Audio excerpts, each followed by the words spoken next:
नमस्कार दोस्तों। Welcome back. आप देख रहे हैं कॉफी विद सुमित जैन। दोस्तों, मोदी जी ने 3 काम किए और दुश्मनों की हवा ही निकाल दी। दुश्मन भी कोई बाहर से नहीं है, दुश्मन भी देश में ही बैठे हैं। और मैं आपको तीनों दुश्मनों की बात बताऊंगा। मजेदार वीडियो है, लाइक जरूर करना। वैसे मैं कभी बोलता नहीं हूँ लाइक करने के लिए, मैं कि मेरा कहने का मतलब है आप इस वीडियो को लाइक जरूर करेंगे।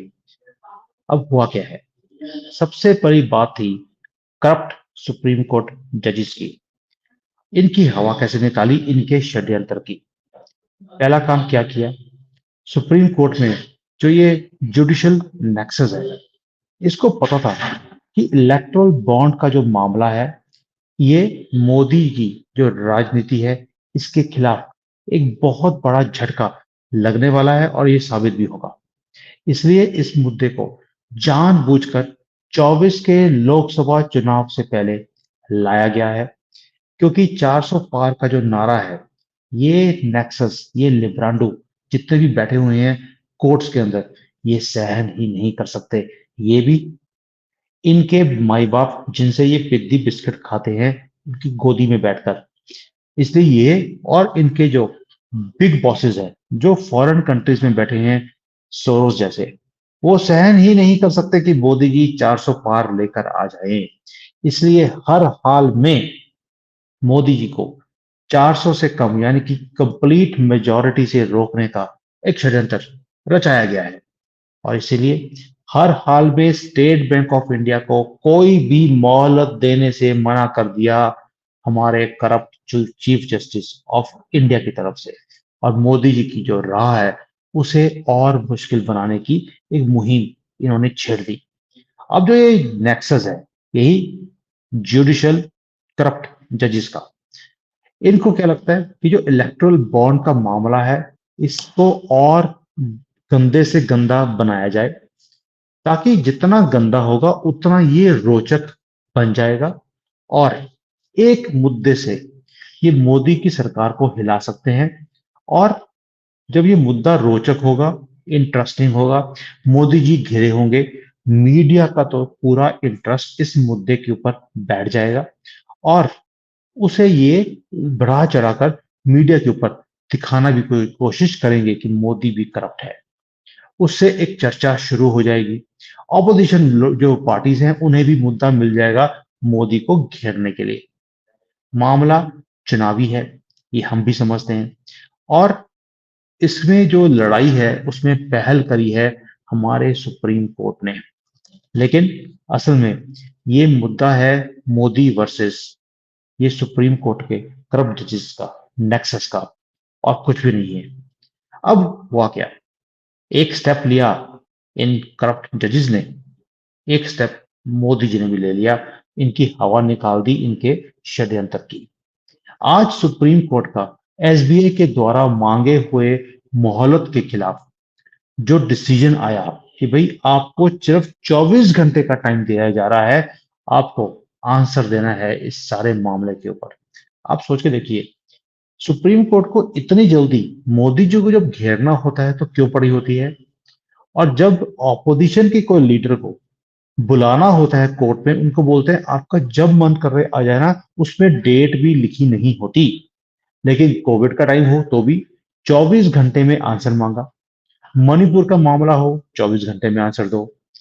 और टनल के अंदर हमारे कुछ श्रमिक पर फंसे हुए थे, तो गवर्नमेंट क्या कर रही है, आप नहीं कर सकते तो हम चले जाते हैं। गई नहीं, सिर्फ बोला ही था।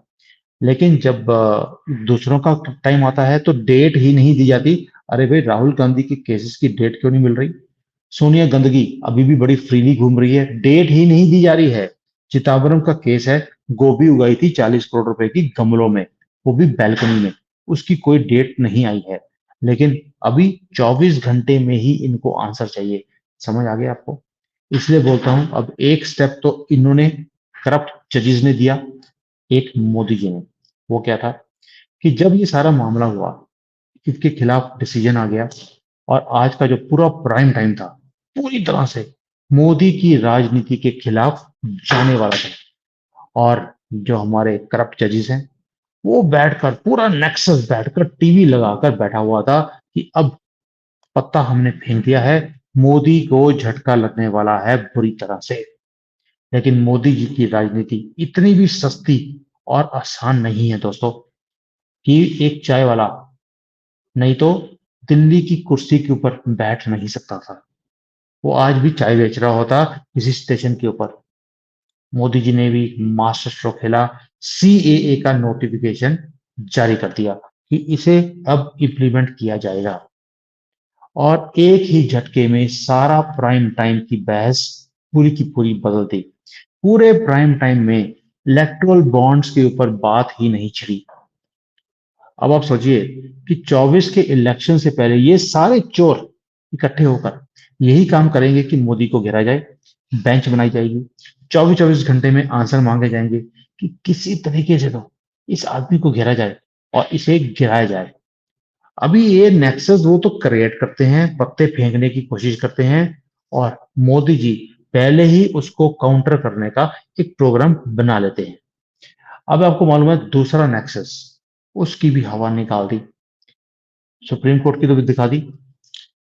जो दूसरा था आपका जो करप्ट हमारे मीडिया वाले हैं, यही पत्रकार जो चाइना से सोरो से पैसे खाते हैं, भारत के खिलाफ बोलते हैं। उसके बाद फार्मा इंडस्ट्री की भी हवा निकाल दी कल मोदी जी ने। ये पूरा जो कबाल है, ये पैसे कमाने की एक इंडस्ट्री शुरू कर दी है करप्ट डॉक्टर्स की तरफ से, उसको भी मोदी जी ने सीधा कर दिया। एक नोटिफिकेशन दे दिया, uniform code for pharmaceutical marketing practices. इसके अंदर जो ये फार्मा कंपनीज होती हैं अपनी दवाइयों को चलाने के लिए, रेकमेंड करवाने के लिए डॉक्टर्स को क्या करती थी, फ्री गिफ्ट देती थी, उनको पर्सनल बेनिफिट्स देती थी, उनके मेंबर्स हैं, फैमिली मेंबर्स हैं, उन्हें घुमाने के लिए लेके जाती थी, उन्हें गिफ्ट दिए जाते थे महंगे से महंगे। उन्हें बोला जाता था कि आप हमारी मेडिसिन को अगर रेकमेंड करेंगे तो आपको हम फॉरेन के ट्रिप दे देंगे, आपको घर खरीद के दे देंगे। वो भी सोना चांदी तो किसी भी नोट उसमें आता ही नहीं है। ये सारे काम इन्होंने बोल दिया कि आप अब नहीं कर सकते। दैट मीन्स अब ये रिश्वतबाजी जो आप इनडायरेक्टली डॉक्टरों को देते हैं बंद हो जाएगी। हवा निकल गई है फार्मा वालों की। पहले ही जेनरिक मेडिसिन की दुकान खोलकर मोदी जी ने 100-100 रुपए के पत्ते 5 रुपए में देने शुरू कर दिए। पहले ही रीढ़ की हड्डी इनकी टूट चुकी है, अब अगली रीढ़ की हड्डी क्या, अब तो पूरा का पूरा ढांचा इनका स्केलेटन टूट के नीचे गिरने वाला है। ये है दूसरा नेक्सस जिसकी हवा निकाल दी। और तीसरा था ममता बनर्जी। क्या आप सोच सकते हैं कि जिससे सारे डरते हैं इस देश में, पुलिस भी डरती है उस गुंडी से, उसकी हवा निकाल दी। एक सीएए का नोटिफिकेशन से जो मतुआ कम्युनिटी है वेस्ट बंगाल की, 1.5 करोड़ लोग हैं वहां पर, वो सारे कितने खुश हैं। और सदियों से कह दिया मैंने, कितने कितने 10-20 साल से वो भारत में रह रहे हैं, लेकिन उनके पास नेशनैलिटी ही नहीं है और सबने उनको इग्नोर किया। लेकिन जैसे ही ये सीए की नोटिफिकेशन आई है, वो रो रहे हैं, नाच रहे हैं, गा रहे हैं। लेकिन इससे ममता बनर्जी के आंसू क्यों निकल रहे हैं? क्योंकि ये लोग 15 लोकसभा सीटों के ऊपर इनका वो है, इन्फ्लुएंस है, डायरेक्ट इन्फ्लुएंस है। और ये क्लीन स्वीप होने वाली है बीजेपी के लिए। बीजेपी का जो टारगेट था कि हमने 18 सीटें लास्ट टाइम जीती थी, इस बार 28 से लेकर 30 जीतनी है, वो ममता को भी दिख रहा है। मोदी जी ने भी खेला कर दिया ममता बानों के लिए, और इसीलिए उसका रोना निकल रहा है। दोस्तों, ये तीन चीजें हैं, इसको देखकर आपको समझ आएगा मोदी की राजनीति क्या है। वो 4.5 साल मेहनत करते हैं, देश की तरक्की के लिए टाइम लगाते हैं, और आखिरी 6 महीने में उन्होंने एक एक करके सब षड्यंत्रकारियों की हवा निकालनी शुरू कर दी। और इसलिए रुदाली गैंग, और उसको ये समझ नहीं आ रहा कि हम जाएं तो जाएं कहाँ। जब तक वो षड्यंत्र की पूरी प्लानिंग करके कुछ प्रेजेंट करने की कोशिश करते हैं, मोदी जी हाथ से फिसल कर कोई और खेला करके कोई और काम कर देते हैं। ये इनको समझ ही नहीं आ रहा कि हर रोज क्या हो रहा है। कल इनको फिर लगता था कि भाई ये कुछ ना कुछ मोदी जी के खिलाफ बोलेंगे, खट्टर की गवर्नमेंट को चेंज कर दिया। पूरा दिन खट्टर जी की जो निकाला गया है और नए सीएम सैनी जी को बिठाया गया है, उसके बारे में बात करते रहे कि ये लोकसभा के इलेक्शन से 2 महीने पहले कोई सोच ही नहीं सकता ऐसे स्टेप्स लेने की। पूरा खेल ही चेंज कर दिया। ओबीसी का एक चीफ मिनिस्टर बैठा दिया। यानी कि राहुल गांधी की जो भी बातें हैं उसको काउंटर करके इन्होंने उनके सारे नैरेटिव्स को जीरो कर दिया है। दोस्तों अभी राहुल गांधी ने एक नया खेल खेल खेल दिया। उसकी भी हवा निकलने वाली है। हर वुमन ऑफ द कंट्री को 1-1 लाख रुपए साल के देने का प्रॉमिस कर दिया। अब आप सोचिए ये 50-60 लाख करोड़ रुपए राहुल गांधी के अपने घर से लेकर आएगा।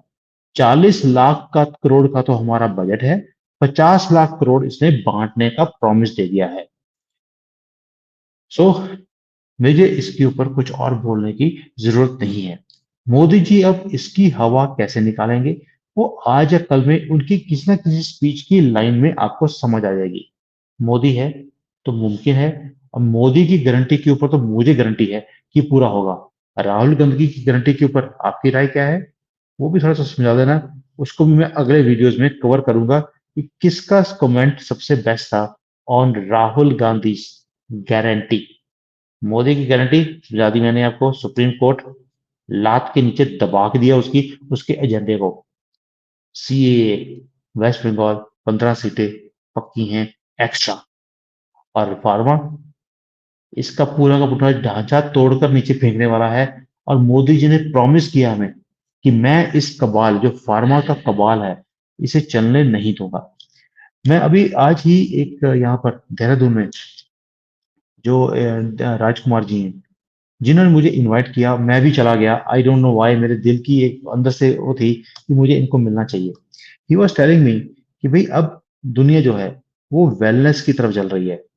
वो फार्मा की तरफ नहीं चल रही। और इसलिए इन्होंने यहाँ पर घर लिया बिकॉज यहाँ पे हवा साफ सुथरी है। लाइफ की जो एक्सपेक्टेंसी है वो बढ़ जाती है। दैट मीन्स हमें अब नेचर के साथ जुड़ना चाहिए। जितना जितना हम शहरों में और जितना ये टेंशन में हम लाइफ को जी रहे हैं हमारी लाइफ कम होती जा रही है। इसलिए हमें मेडिसिन की जरूरत ज्यादा पड़ती है। अगर हम ये चीजें करेंगे वेलनेस के ऊपर काम करेंगे तो हमारी लाइफ भी बढ़ेगी। हम हेल्दी लाइफ जी सकते हैं। I think this is where Modi ji is taking the country.